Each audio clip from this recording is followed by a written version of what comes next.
Hello' friends, স্বাগতম জনাইছোঁ আজি অন্য এটা ভিডিঅ'লৈ। আজিৰ ভিডিঅ'টোত মই ডেণ্টেল ক্লিনিক এটাৰ সন্মুখত বহি আছিলোঁ স্কুটিত। তেতিয়াই ঘপককৈ মনত আহিল যে ছবি এটা আঁকোচোন এনে থকা সময়টোত।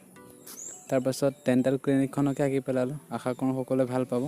স্কুটিখনত বহি থাকোঁতে ছবিখন আঁকিলোঁ তৎক্ষণাত। নাজানো কেনেকুৱা হৈছে, কমেণ্ট কৰি জনাবচোন।